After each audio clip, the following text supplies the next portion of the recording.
c'est de lier la personne qu'elle n'entre pas dans sa destinée. C'est pourquoi Jésus a dit à Pierre, ce que tu délieras sur la terre, le ciel aussi va le délier. Dépend de toi. Si tu ne délies pas, le ciel aussi ne fera rien. Si tu croises les bras, le ciel ne fera rien. Mais si tu te lèves pour délier, le ciel aussi va délier ce que tu vas délier. Vous savez, il y a des gens qui souffrent parce qu'ils ne délient pas. Ils sont en train de contempler comment la misère ne change pas. Ils sont en train de se plaindre et de regarder à gauche, à droite. D'autres prétendent qu'ils sont venus accompagner les uns les autres. D'autres regardent ceux-là qui sont en train d'aller de l'avant. Mais mon bien-aimé, ce soir, je viens te dire, le Seigneur a dit, ce que toi tu vas délier sur la terre, je ne sais pas c'est quoi, mais ce que tu auras à délier sur la terre, nous au ciel, avec les anges, nous allons aussi les délier. Le problème, si tu n'entres pas dans ta destinée jusque-là, c'est parce que tu n'as jamais délié. Alléluia. Amen. J'ai compris une chose très importante. Sur la terre, il se passe une activité méchante, une activité très bizarre. Quelle est cette activité? C'est lier l'homme et tout ce qui est à lui, enfin qui ne l'accepte pas dans sa destinée.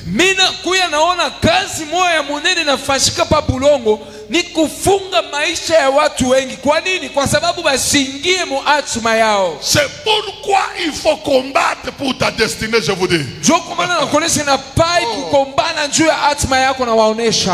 tu ne combattras pas, si tu ne délieras pas, le ciel ne fera rien. Ce n'est pas pour rien les Français ont dit ceci. Aide-toi, le ciel t'aidera. Mais ça vient de ce passage ici. Tout ce que tu délieras sur la terre, seulement ce soir, tout ce que tu vas délier ici sur terre, même le ciel va délier.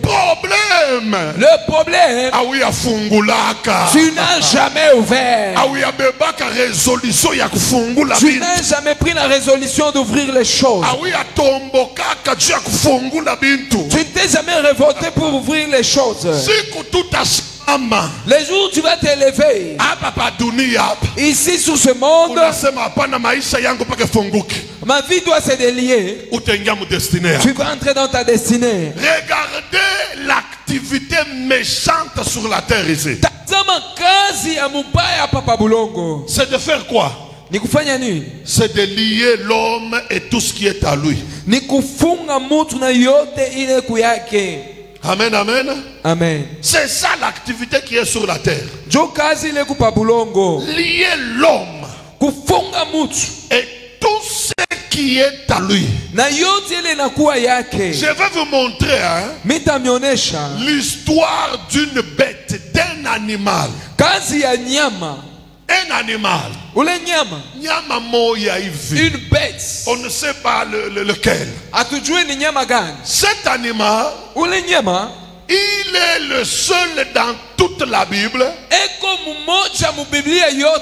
qui avait une promesse de la destinée au même titre que les hommes. Je vous dis bien au même titre que les hommes. Vous ne croyez pas à ça? Et la promesse de sa destinée, elle était faite des siècles avant. Nous sommes Zacharie chapitre 9 verset 9. Regardez comment Dieu a fait des promesses à un animal. Et puis ils étaient à deux. Dieu leur avait promis la destinée. Et puis une destinée meilleure, s'il vous plaît. Papa, est-ce que tu as la page? Oui. Zacharie chapitre 9 verset 9. Zacharie 9 verset 9, nous lisons au nom de Jésus. Écoutez d'abord, avant de lire. Si Dieu peut donner la destinée à deux animaux, maintenant vous et moi, Dieu n'avait pas préparé une bonne destinée. Les bêtes ici de et ils ont une bonne destinée. Dieu a d'arranger leur destinée. Et maintenant toi maman, toi grande soeur, toi papa, toi frère, mon Dieu, est-ce qu'il n'a pas cet arrangement qu'on appelle destinée pour toi? Je te dis ce soir, Dieu a des arrangements pour toi. Mais si tu es en train de tourmenter, c'est parce que tu n'as jamais délié ta vie. Parce que si quelqu'un ne délie pas sa vie ici sur terre, les ciels non plus ne fera rien. Nous lisons au nom de Jésus. Sois transporté d'allégresse, fille de Sion. Asema furahiwa kwa furaha, ubebewe kwa furaha, mwanamke wa Sioni. Pousse des cris de joie, paza malalamiko ya furaha, fille de Jérusalem. Mutoto mwanamke wa Yerusalema. Voici, tazama, ton roi vient à toi. Mfalme wako eko nakuja kwako. Il est juste et victorieux. Anakuwa mwenye haki na mshindaji. Il est humble et monté sur un âne. Anakuwa wa kujisusa na mwenye kupanda yulu ya mwana mpunda. Sur un âne, le petit d'une ânesse. Anapanda yulu ya mwana mpunda, mtoto wa mpunda. Alléluia. Amen. Shika nikwambie. Écoute, je vais te dire. Ce problème, Mungu anasema du temps de l'Ancien Testament. Jésus a en parlé wakati ya agano za kale. Dieu a parlé à Sion. Mungu anasemezea na Sioni. Et aux habitants de Sion. Na wale walikuwa naishi ndani ya Sioni. Les habitants de Jérusalem. Wale walikuwa naishi mu Yerusalemu. Dans les jours qui viennent, kwa siku ile kuna kuja, il y aura un homme kutakuya mutu qu'on appelle le roi, batakuwa naita mfalme, qui est juste et victorieux. Anakuya mwenye haki na mshujaa. Il est humble. Anakuwa wa kujinyenyekeza. Un jour, dans les jours qui viennent, siku moja mu masiku kuna kuja, il entrera chez toi, Jérusalem. Ataingia kwako Yerusalema. Mais il entrera comment? Na ataingia namna gani? Monté sur un âne, atapanda papunda, le petit d'une ânesse. Katoto kapunda. La destinée ici parle de deux, je ne sais pas si je peux dire deux personnes. Parle de Jésus, qu'on appelle le roi, et des animaux. Cette promesse ici, elle a des siècles pour son accomplissement. Les théologiens disent que après le dernier livre de l'Ancien Testament et le premier livre du Nouveau Testament, il s'est passé 400 ans où Dieu ne parlait pas. Watheolojia wanasema mwisho ya kitabu cha Agano za Kale na mwanzo ya kitabu cha Agano Jipya kuripitika miaka 500.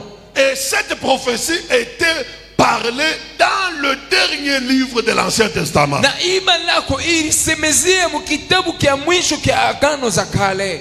Dieu avait promis la destinée à 2 animaux, s'il vous plaît. Mungu alilaka atma kwa wanyama wawili na wasio. Quelle était la destinée promise à ces 2 animaux? Atma ilikuwa ni gani yenye walilaka kwa wanyama wawili? Je vois 5 destinées que Dieu a promises aux animaux, s'il vous plaît. Mimi naona maatma 5 ile Mungu alilaka kwa wanyama na wasio. Première destinée. Atma ya kwanza. La Bible dit, Biblia linasema, l'âne le petit de l'année se porterait un jour le roi. Kapunda katoto ya punda sema siku moja atamuvika mfalme. Le roi va monter sur l'âne un jour. Mfalme atapanda juu ya punda siku moja. Bien-aimé, Pendwa, imaginez le roi sur l'âne. Tazama mfalme juu ya punda. Quelle fierté qu'aurait cet animal-là. Ni fieri kani ule nyama atakuwa nayo. Dans toute sa vie, l'âne n'a jamais porté le roi. Mumaisha yake yote punda asiyechukuaka mfalme. Et puis vous savez, la Bible dit dans Deutéronome, si tu offres, ou dans Lévitique, si tu offres au gouverneur un animal boiteux, est-ce que va-t-il bien t'accueillir? Asema ukimitoe gouverneur kanyama kale kanakuwa na sunkuta eti atakusifu zuri. L'animal sur lequel le roi devait monter ne pouvait pas avoir de défauts. Nyama ule mfalme anapaswa kupanda asikupaswa kuwa na makosa. C'est un animal qui devait avoir soit la couleur blanche. Ni nyama aliweza kuya na rangi ya mweupe. C'est-à-dire ce n'était pas n'importe quel animal. Ni kusema ikukui nyama wote wote. L'animal de l'Ancien Testament là, nyama wa Agano za Kale, il avait une destinée de porter le roi. Alikuwa na hatima moja ya kufuata mfalme. Deuxième destinée, hatima ya pili, la Bible dit, Biblia inasema, il devait marcher sur les vêtements des hommes. Kutembea pa mavazi juu ya mavazi balitanjika kwa watu. Dans la poussière. Hapana kumavumbi. L'animal marcherait sur les vêtements des hommes. Na ule nyama atatembea pa mavazi yenye kutanjikiwa kwa watu. Oui, cela est écrit dans Matthieu chapitre 21. Na inaandika mkitabu cha Mathayo mstari wake wa 21. Je vous le montre rapidement, versets 7 à 8. Mimi naonyesha kwa haraka mstari wake wa 7. La Bible dit, ils amenèrent l'ânesse et l'ânon. Biblia inasema bakaleta punda. Ils mirent sur eux. La Bible dit, ils mirent sur eux. Asema akaweka juu yabo. Ils n'ont pas mis sur Jésus. Abakuweka juu ya Yesu. Ils ont mis sur les animaux. Banaweka juu ya wanyama. Bamikulu ya banyama. Sous les pieds des bêtes. La Bible dit, ils mirent sur eux leurs vêtements. Biblia inasema wakaweka chini yao mavazi. Et ils firent asseoir dessus. Jésus fut s'assit dessus. Na Yesu akaikala juu. Écoutez le verset 8.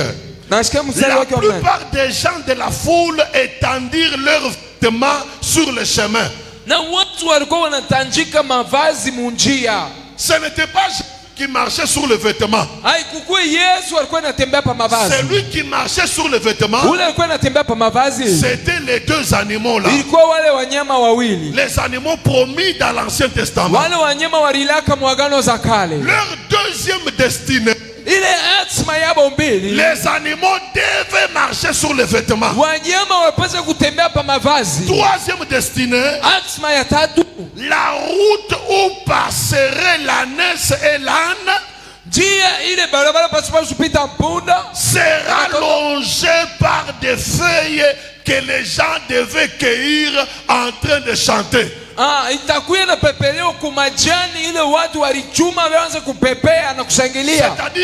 les animaux marcheraient sur la route et les gens feuilles en train de chanter. C'était la troisième destinée des animaux. Quatrième destinée de ces animaux-là. La Bible dit ceci. Les gens chanteraient Hosanna, Hosanna.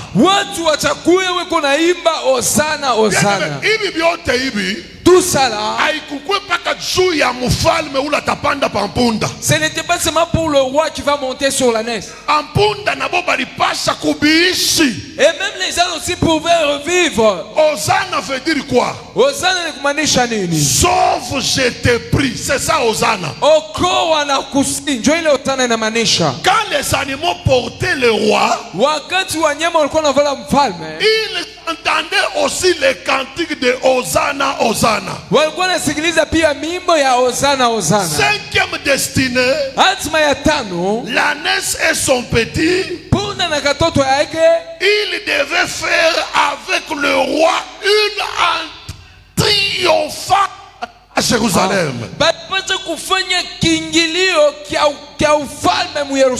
Il Jérusalem na sifa. Lorsque le roi entrait à Jérusalem avec une forte louange, et même les bêtes aussi entraient par la louange. Oui, Matthieu chapitre 21, verset 10 à 11. 10 à 11. La Bible dit, lorsqu'il entra dans Jérusalem, Jésus, toute la ville fut émue. Et l'on disait, qui est celui-ci? La foule répondait, c'est Jésus, le prophète de Nazareth, en Galilée. Lorsque les gens parlaient ça, et même les années centrales, ils ont déjà transporté Jésus. Mais église Shikia, Kanisa, écoute. Toutes ces destinées ici, promises aux animaux. Mais ces animaux-là, lorsque le temps de leur destinée est arrivé, oh, les animaux étaient dans une condition très difficile. La terre a compris que les animaux prophétisés par Zacharie, ils ont une destinée. Ils auront une destinée. La terre a commencé à chercher dans quelle famille proviendraient ces animaux-là. Chunga ni kuambie que la terre a commencé à chercher d'où sortirait l'âne et l'ânesse. Laisse-moi te dire,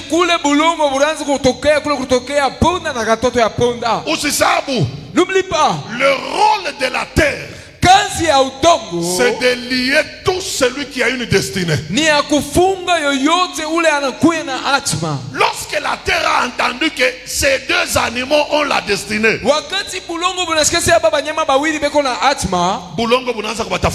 la terre a commencé à les chercher.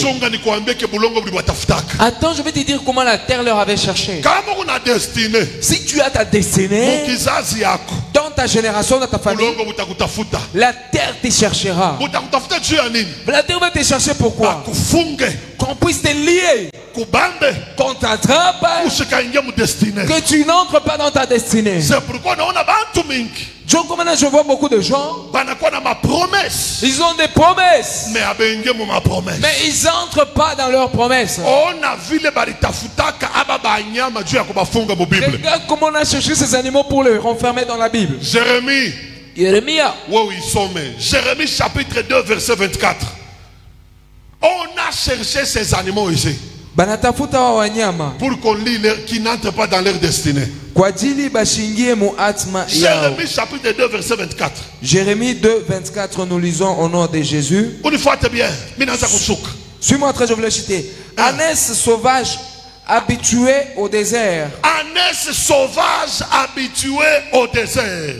Ule nyama lwake alikuwa wapori, anesha kuzobela mujangwa. Cette bête était habituée dans le désert. Il était de la brousse. Et il était habitué dans le désert. Il marchait en brousse. Allaitante dans l'ardeur de sa passion.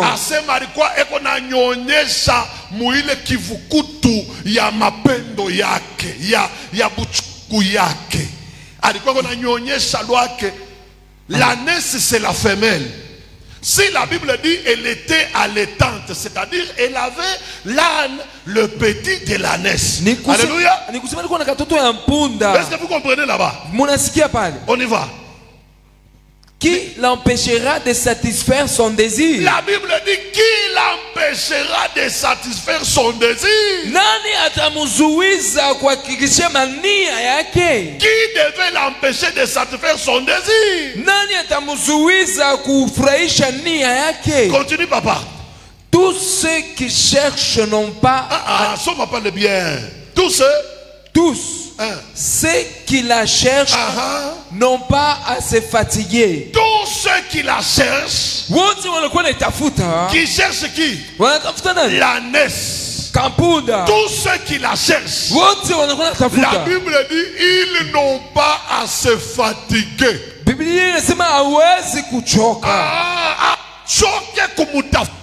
Il ne se fatigue pas de chercher. Depuis le jour où Zacharie a prophétisé sur l'ânesse, la terre a commencé à la chercher. C'est quelle ânesse qui a cette destinée? C'est quelle ânesse qui portera le roi?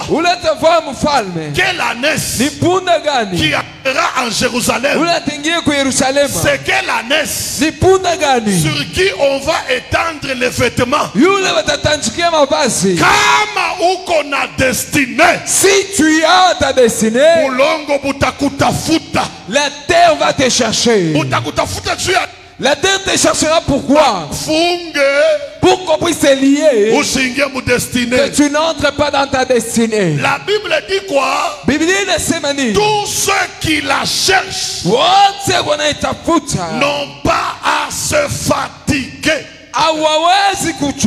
C'est-à-dire aussi longtemps que abaya kupata, ils n'ont pas encore eu, ils ne vont pas se fatiguer. Aussi longtemps que abaya kufunga, tant qu'ils ne t'ont pas encore lié, ils ne vont pas se fatiguer. La terre commence à chercher l'ânesse. C'est qui celui-là? C'est lui qui va sortir la tête à Kipushi. C'est qui celui-là? C'est lui qui sera le premier qu'on va marier dans cette famille. C'est qui celui-là? C'est lui qui va amener toute sa famille en Europe. La Bible dit tous ceux qui la cherchent n'ont pas à se fatiguer.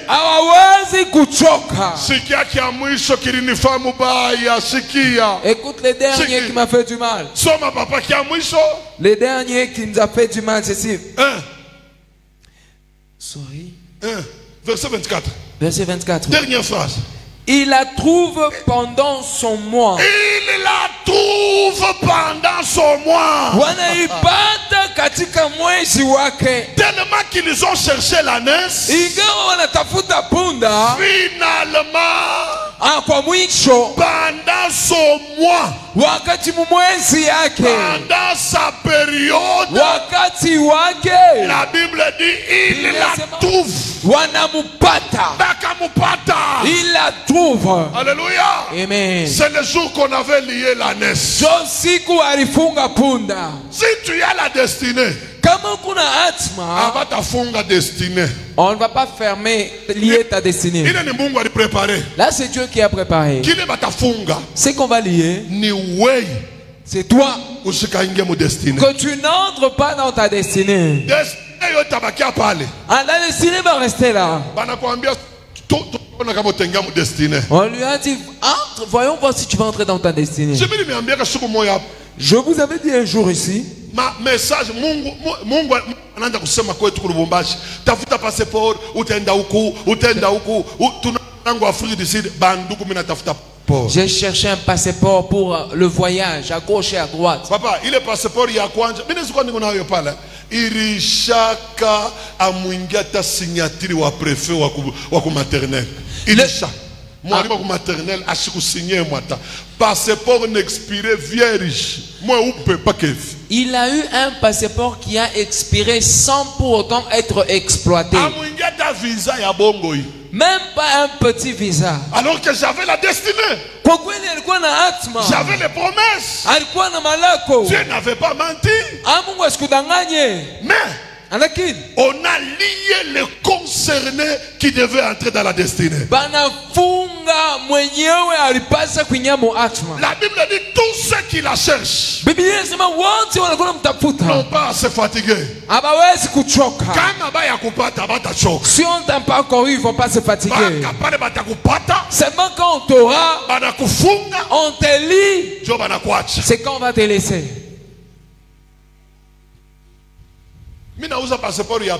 J'ai acheté un deuxième passeport.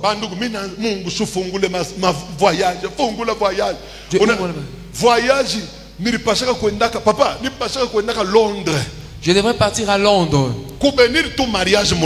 Bénir ce même mariage en Londres. Mais Covid n'a pas c'est un Covid. Alors Covid-19. Le Covid est apparu. Le diable a envoyé le Covid. Londres avait fermé ses portes. Tu peux pas entrer. C'est pasteur. On m'a dit, on me dira pasteur. Bon, Londres n'a funga milango, il n'y a pas moyen de ku Londres. Miri anja na kufunda l'anglais. Minengia mu internet, mu nangra Londres vile ne kalaka. J'ai commencé à m'étudier Londres. J'irai ici. Mais Covid n'anguka. Alors Covid est tombé. Et puis le sacan, mon troisième année à passeport. Et puis la troisième année du passeport. Il reste 2 ans que ça puisse expirer. Pour entrer dans la destinée, il doit te battre. Et même la terre fait comment? Si tu as la destinée, on te lit d'abord sur les champs. C'est comme ça que vous allez dire nous cherchons la ville où y aller. Et les autres disent allons-y même à la Tanzanie.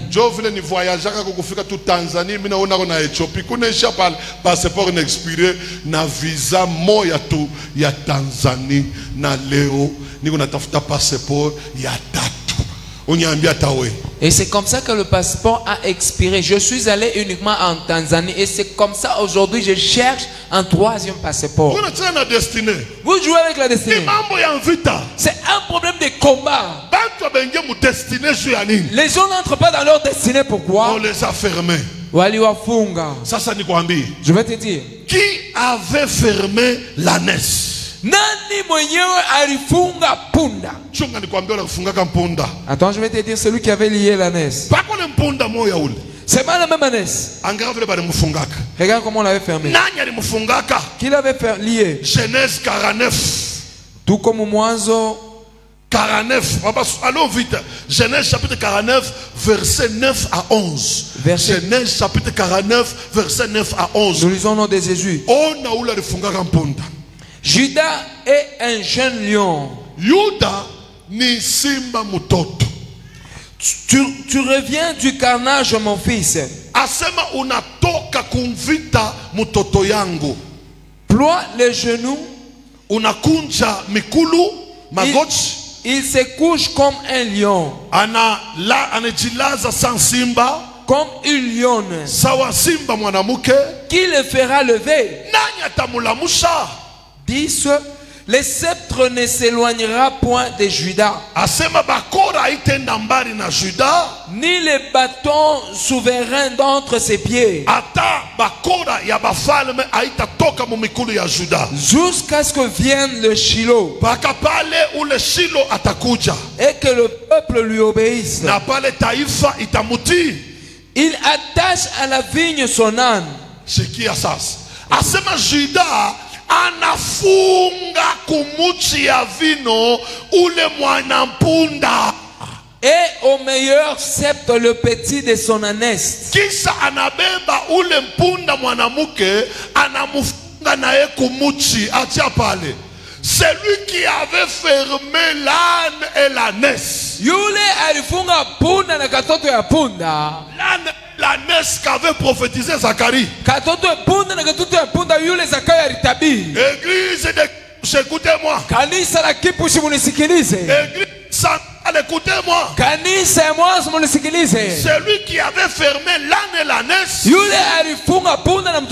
c'est Judas. Celui qui a fermé l'âne. Alléluia. Amen. Et je vais vous montrer que Judas, c'est là où Jésus est né. Et ceux qui avaient lié Jésus, c'est toujours les Juifs. Je vais lire moi-même. Genèse chapitre 27. Verset 1 à 2. Judas avait fermé l'ânesse. Or Jésus est sorti de la tribu de Judas. Et les Juifs qui sont de la tribu de Judas, ce sont qui avaient aussi lié Jésus. La Bible dit dans Matthieu 27 verset 1 à 2. Dès que le matin fut, tous les principaux sacrificateurs et les anciens du peuple, ils tinrent conseil contre Jésus pour le faire mourir. Écoute verset 2. Après l'avoir lié, Judas avait lié l'âne et l'ânesse. Judas, c'est lui le père de tous les Juifs. Quand Jésus est venu, ses frères Juifs l'avaient aussi lié.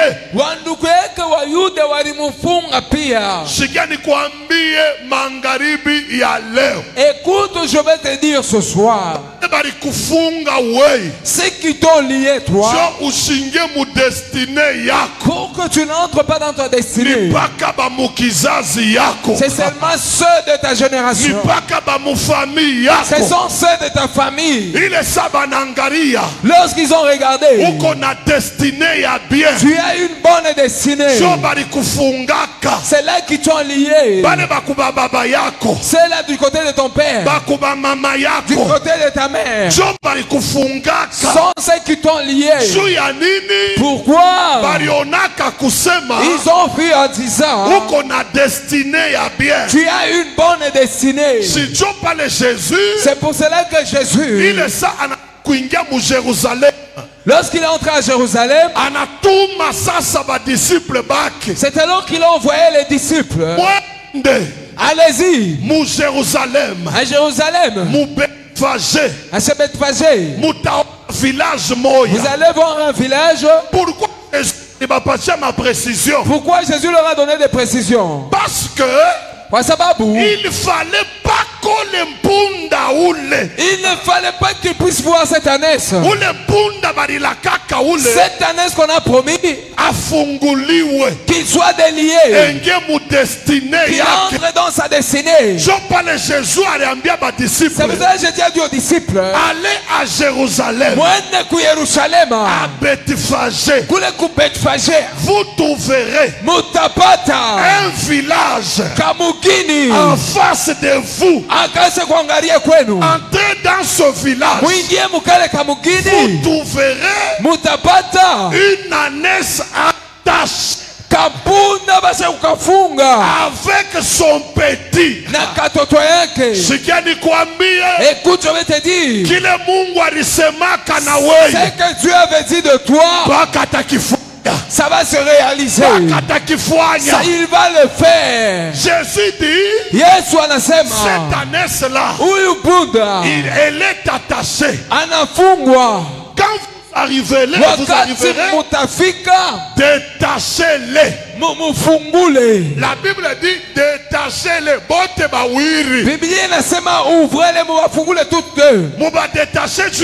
Détachez-les pourquoi? qu'ils entrent dans leur destinée. Et puis il dit, détachez-les et amenez-les moi. Pour Jésus, Zacharie, il a promis à ses animaux. L'arrivée de Jésus devrait se réaliser avec ses bêtes. Mais la mauvaise des choses, ces animaux étaient liés. C'est pourquoi Jésus avait dit détachez-les. Ce soir, tout celui qui t'a lié, détachez-les. Dans ta vie à toi, détachez-les. ta bénédiction, tes enfants, détachez-les. ton mariage, ton argent, tout ce que tu fais pour que tu entres dans ta destinée. Jésus dit, détachez-les. Tous ceux qui t'ont lié ce soir, Jésus dit, détachez-les. j'ai dit à quelqu'un, le temps que tu sois délié est arrivé. Ton temps est arrivé. Tu ne resteras pas dans des fils. Jésus dit, détachez-les. Que ce soit ton travail, que tu sois délié. Que ce soit ton voyage, soit détaché. Que ce soit ton ministère ou funguliwe. Il n'y a rien qui va rester détaché. Quand tu dis amen, que tout soit détaché. Quand tu dis amen dans ta maison, que tout soit détaché. Quand tu dis amen, que tes enfants soient détachés. Lorsque le fils de la naissance est délié, et la naissance aussi a été déliée, ce soir, une maman est en train de lier avec ses enfants. Tu m'as pas bien écouté. Une maman est en train d'être déliée avec ses enfants. Paul lui a dit, Paul dit à Géolier, si tu crois, tu seras sauvé, toi et ta famille. Léo, ce soir, toi et tes enfants, détachez-les, détachez-les. Toi, ton mari, soyez déliés. Toi et ta maison, soyez déliés. On ne peut pas délier le père et laisser les enfants. Dieu ne peut pas délier le père et laisser les enfants. Là où tu tapes les mains, et toi et tes enfants, soyez déliés. Et toi et tes enfants, soyez détachés. Dieu ne peut pas bénir le père et il laisse les enfants. Laisse-moi, je vais vous dire une autre chose. Comme notre père est en train de monter, comme Dieu l'a détaché, il est en train de voir des villes et des villes. Et nous, ses enfants, soyez détachés. Oh, mon funguliwe. Soyez détachés. Mon funguliwe. Détachés. Mon funguliwe. Kama mpunda na funguliwa. Si la naissance est déliée, na batoto na boba na funguliwa. Et les enfants qui sont déliés. C'est pour cela que je proclame en disant, kizazi yako kitafunguliwa. Toute ta génération sera déliée. Hautengia mu destinée. Tu ne vas pas entrer dans ta destinée. Batoto banabakia nje. Et les enfants restent dehors. Pika mikono uingie mu destinée na kizazi. Tape les mains et entre dans ta destinée.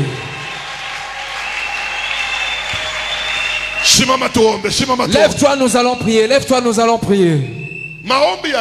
La prière d'aujourd'hui, c'est délier. Tout ce qu'on a fermé sur ta vie, tu es en train de dire à Dieu Que cette chose soit déliée aujourd'hui. Parce que Bible nasema. Ce que vous délierez sur la terre sera délié aussi dans les cieux. Anza kupika mikono unaenda kutelie.